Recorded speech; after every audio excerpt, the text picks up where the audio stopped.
তোমরা যখন এসেছো আজ আমি বড়ই আনন্দিত। এর পূর্বে আমার এক এক করে 6 পুত্রকে নিয়ে যেভাবে খেলাধুলা করেছে সেইরূপ আমার লোকেন্দরকে নিয়ে খেলাধুলা করবে, আর ভালো করে তেল জলে কষে দেবে যেন কারো কোনোজনই আমার লখাইয়ের প্রতি না পড়ে।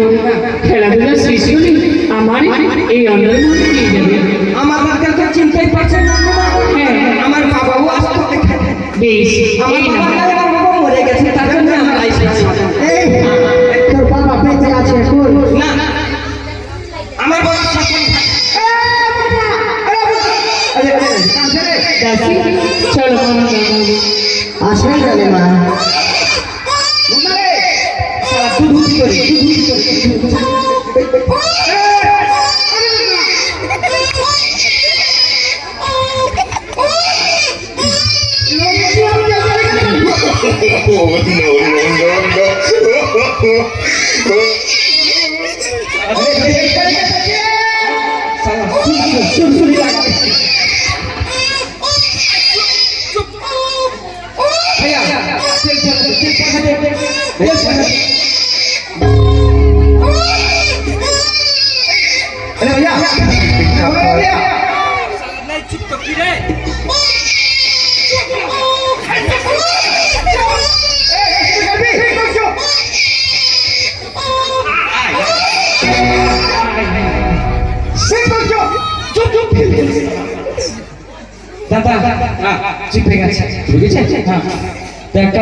তোর